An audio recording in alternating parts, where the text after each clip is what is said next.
Roving টেলসে তোমাদের স্বাগতম। বাংলা সাহিত্য বিভিন্ন সাহিত্যিকের রচনায় সমৃদ্ধ। তার মধ্যে ভৌতিক রচনা অনন্য স্থান অধিকার করে আছে। ভৌতিক গল্প আমাদের সকলের মনের মণিকোঠায় জায়গা করে রেখেছে, কেননা আমরা অল্প বিস্তর সকলেই ভয় পেতে ভালোবাসি।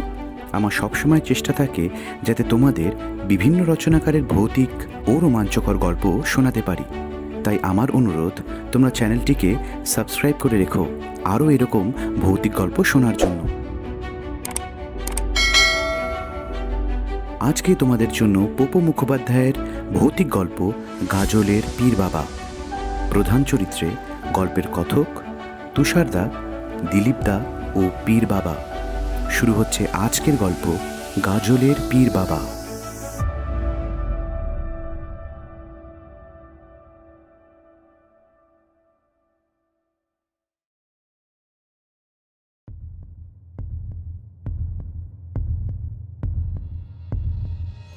আমার আর তখন পিছোবার জায়গা নেই। দেয়ালে একেবারে পিঠ ঠেকে গেছে। এক পা করে এগোতে এগোতে কালো আলখাল্লা পরা সেই বিশাল মূর্তিটা তখন আমার এক হাতের মধ্যে এসে গেছে। তার গরম নিঃশ্বাস আমার গায়ে লাগছে। চোখ দুটো ভাটার মতো ঘুরছে। তার মাথা প্রায় ছাদ ঠেকে গেছে। মুখ দিয়ে ক্রমাগত লাল ঝরছে। মাঝে মাঝে হাঁ করছে।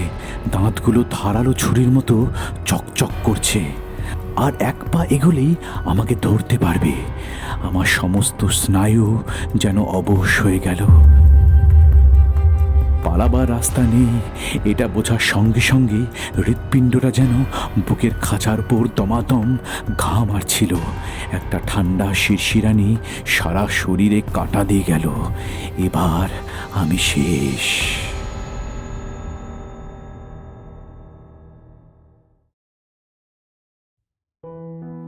এই পর্যন্ত বলেই আমি থামলাম। সঙ্গে সঙ্গে অনেকগুলো স্বর চিৎকার করে উঠল।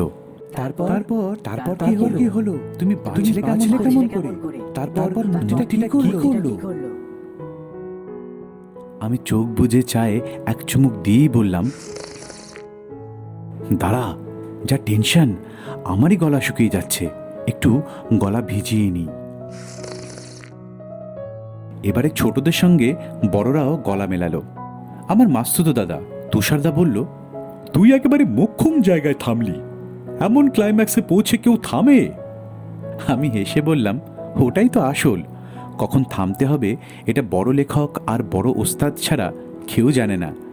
তোমাদের আগ্রহটা ধরে না রাখতে পারলে আমার গল্প বলাই খতম। এমন সময় মাসিমা ঢুকলেন। মিলিটারি অফিসারের মতো কড়া নির্দেশ দিয়ে বললেন, অনেক রাত হয়েছে, খাবার টেবিলে চলে যাও, খেতে খেতে গল্প হবে।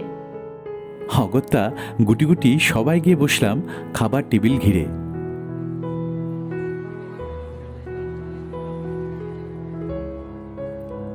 এই ফাঁকে যারা প্রথম অংশটুকু থেকে বাদ পড়েছ তাদের ছোট করে গল্পের মুখটা ধরিয়ে দিই। গল্প নয় ঠিক, আমার জীবনের সে এক ভয়াবহ অভিজ্ঞতার কথা।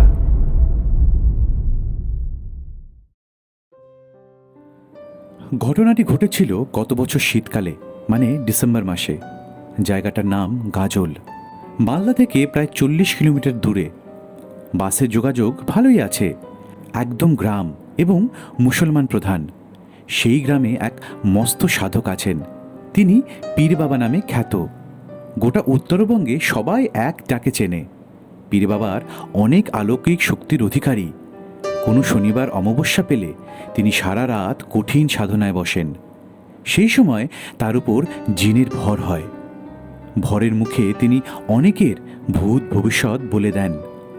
গত বছর মালদায় দাদার মেয়ের অন্নপ্রাশনে গিয়ে এই খবরটা প্রথম আমার কানে আসে। দাদার ভাইরা ভাই দিলীপদা পীর বাবার বিরাট ভক্ত। তার ধারণা তিনি যা কিছু করেছেন, মানে ব্যবসা, গাড়ি, বাড়ি, সব কিছুই ওই পীর বাবার জন্য। আমার আবার ওসবে একদম বিশ্বাস নেই। তাই দিলীপদার মুখে ওর কথা শুনেই আমি লাফিয়ে উঠলাম যাব বলে। দিলীপদা প্রথমে রাজি হননি, তারপর জিদাজিদি করাতে নিমরাজি হলেন। ঠিক হলো আমি, দিলীপদা আর বৌদি যাব। তবে দিলীপদা প্রথমেই আমাকে সাবধান করে দিলেন, বললেন, দেখ, তুই বলছিস বলে আমি তোকে নিয়ে যাচ্ছি, কিন্তু গিয়ে বাবাকে যেন কোনো রকম পরীক্ষা টরীক্ষা করতে যাস না, তাহলে কিন্তু নিজের বিপদ ডেকে আনবি। আমি বললাম, আরে না না, আপনাদের কোনো চিন্তা নেই, আমি যথেষ্ট ভক্তি নিয়েই যাব, শুধু দেখব ভূত বা জিন উনি কিভাবে নিয়ে আসেন। তার সঙ্গে যদি উপরি পাওনা হিসেবে নিজের ভবিষ্যৎটাও জানা যায় তবে মন্দ কি।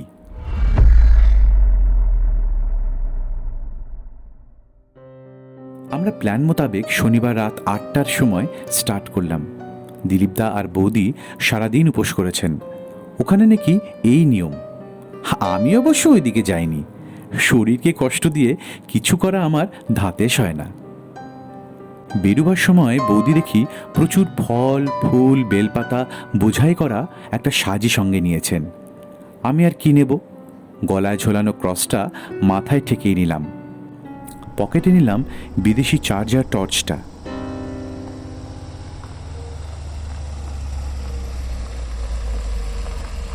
গাড়িতে বেশিক্ষণ সময় লাগলো না, 9টার মধ্যেই ওখানে পৌঁছে গেলাম।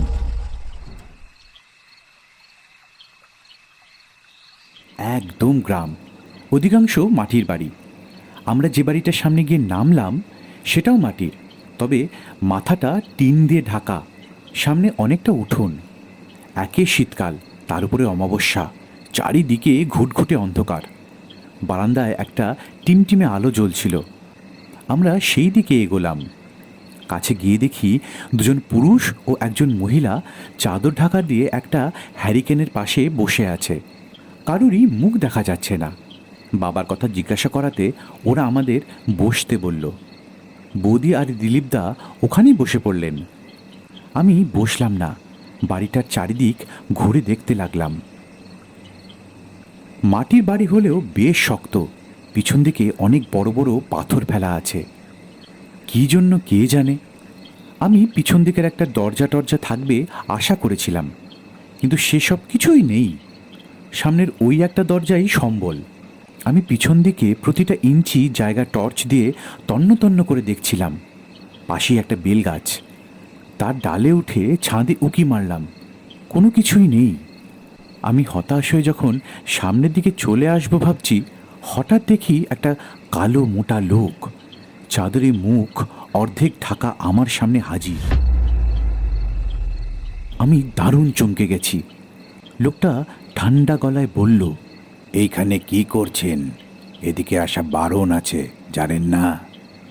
আমি বললাম, এখানে বাথরুম নেই কোনো। লোকটি একটু চিন্তা করলো, তারপর বলল, ওই দিকে চলে যান, এই দিকে আর আসবেন না, বিপদ হতে পারে। কোনো কথা না বলে আমি সামনে চলে এলাম, তবে লোকটাকে আর দেখতে পেলাম না। সামনে আসতেই দিলীপদা বললেন, কোথায় গিয়েছিলি? এদিকে সময় হয়ে গেছে, ভেতরে চ। আমরা ভেতরে ঢুকলাম। ঢোকার মুখেই দেখি সেই লোকটাই দাঁড়িয়ে আছে। আমাদের দেখে বলল, আপনাদের কারো কাছে টর্চ নেই তো? থাকলে দিয়ে যান, ওখানে কোনো টর্চ জ্বালা চলবে না। আমি টর্চ জমা না দিয়েই ভেতরে ঢুকে গেলাম। ঢোকার মুখটা খুবই সরু, একজন করে লোক ঢুকতে পারে, তবে ঘরটা অনেক বড়।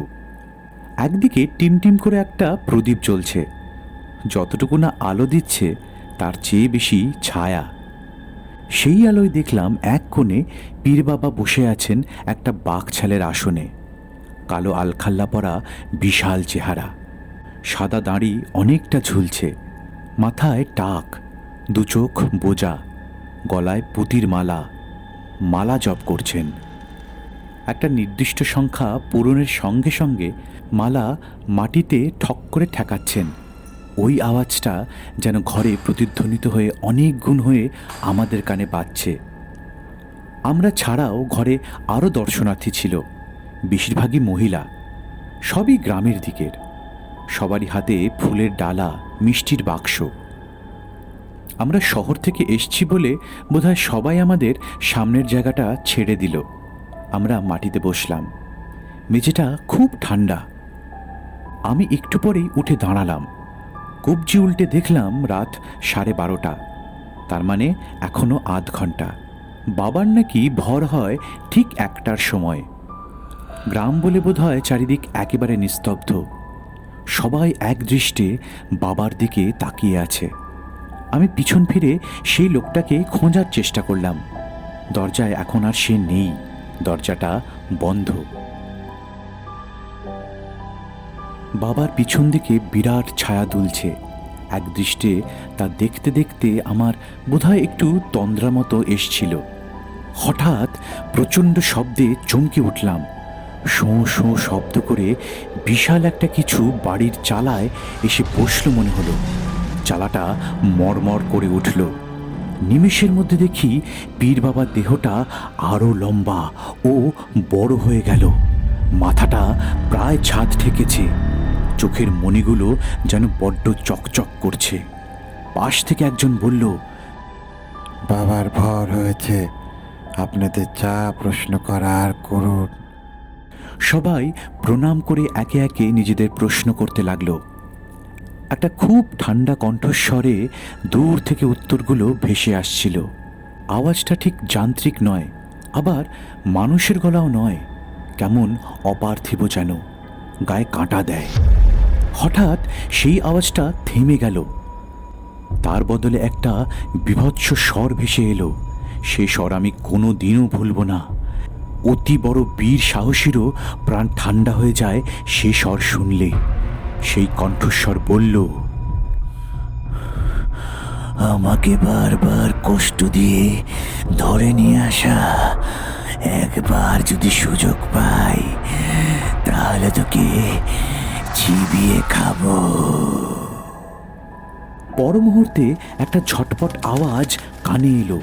তারপরেই দেখলাম পীর বাবা আবার নিজের আসনে বসে।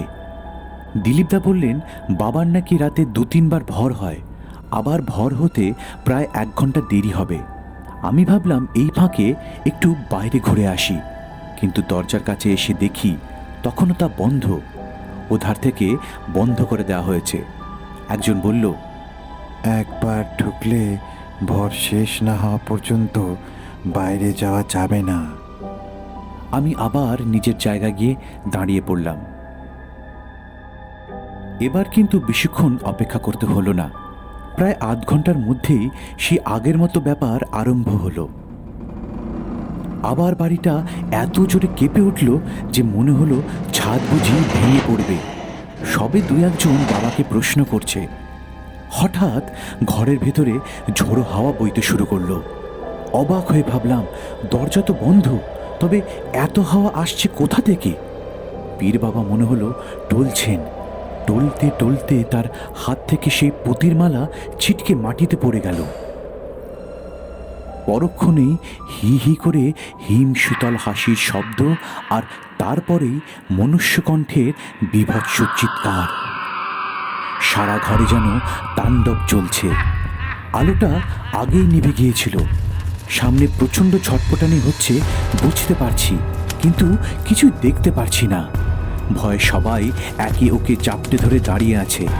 হঠাৎ আমার মনে হলো পকেটে তো টর্চটা আছে। তাড়াতাড়ি সেটাকে বের করে জ্বালিয়ে সামনে ফেললাম। যা দেখলাম তাতে শিউরে উঠলাম। পীর বাবা মাটিতে শুয়ে আছেন, আর তার বুকের উপর একটা কালো রঙের ভয়ঙ্কর মূর্তি। পীর বাবা প্রাণপণে নিজেকে ছাড়াবার চেষ্টা করছেন, কিন্তু পারছেন না। সেই মূর্তিটা দাঁত দিয়ে ওর গলার কাছটায় কামড়ে ধরার চেষ্টা করছে। আমি টর্চ জেলে 1 পা এগোতেই সেই মূর্তিটা উঠে দাঁড়ালো। আমি টর্চ জেলেই আছি। সেই বিরাট মূর্তিটা 1 পা করে এগোতে লাগলো। আমি পিছোতে পিছোতে দেয়ালে আটকে গেলাম। আমি ওর চোখের উপর থেকে চোখ সরাচ্ছি না। বেশ বুঝতে পারছি কিছু একটা না করলে ও আমাকে মেরে ফেলবে। পীর বাবার মন্ত্রপুত মালাটা যে কোথায় ছিটকে গেছে কে জানে। ওটাকে পেলেও ঠেকানো যেত। কিছু না পেয়ে আমি আমার শেষ সম্বল ক্রসটা গলার থেকে খুলে সামনে বাগিয়ে ধরলাম। মূর্তিটা থমকে গেল, তারপর 1 পা করে পিছোতে লাগলো। ঠিক এই সময় আমার অবশ হাত থেকে টর্চটা মাটিতে পড়ে গিয়ে ঘরের ভেতরটা অন্ধকারে ডুবিয়ে দিল। সেই অন্ধকারে অনুভব করলাম বাড়িটায় একটা প্রচণ্ড ঝাঁকুনি খেয়ে থরথর করে কেঁপে উঠল। তারপর সব নিস্তব্ধ।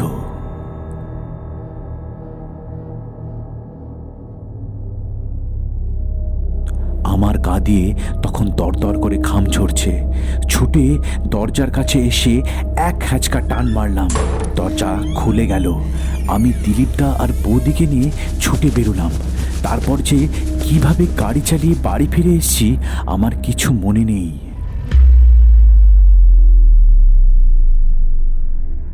এই পর্যন্ত বলে দম নিয়ে আমি একটু থামি। টেবিলের চারধারে একবার চোখ ঘুরিয়ে দেখিনি। কারো মুখে রাটি নেই, সবাই হাঁ করে আমার কথা গিলছে। আমি আবার শুরু করি। দুদিন আমি বিছানা ছেড়ে উঠতে পারিনি। ওই বিভৎস মূর্তিটা বারবার আমার চোখের সামনে এসে দাঁড়াতো। ওটা যে কি, জিন না প্রেত তা জানি না। আর পীর বাবা যে কিভাবে ওকে নিয়ে আসতেন তাও বুঝতে পারিনি।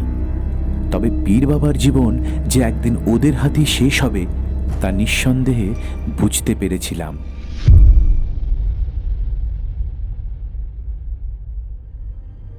খাওয়া আমার হয়ে গিয়েছিল, তাই উঠতে উঠতে বললাম, জানি আধুনিক বিজ্ঞান এটা নিশ্চয়ই মেনে নেবে না, তবে বুদ্ধিতে কি সব কিছুর ব্যাখ্যা চলে?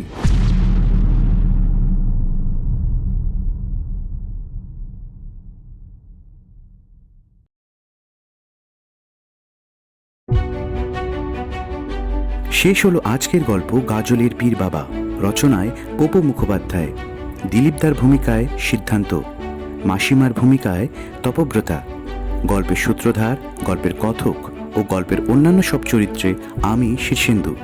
কেমন লাগলো তোমাদের এই গল্প আমায় অবশ্যই কমেন্টস করে জানাবে। ভালো লাগলে চ্যানেলটিতে অবশ্যই একটা লাইক দেবে ও সাবস্ক্রাইব করে রাখবে। গ্রাফিক্স ও থাম্বনেইল ডিজাইন করেছে সৌভাগ্য। পরিশেষে দীপায়ন ও প্রীতমকে আমার অন্তরের কৃতজ্ঞতা জানাই সবসময় আমার পাশে থাকবার জন্য। এরপর আবার একটা ভৌতিক গল্প নিয়ে খুব শিগগিরই হাজির হব তোমাদের কাছে। ভালো থেকো সকলে।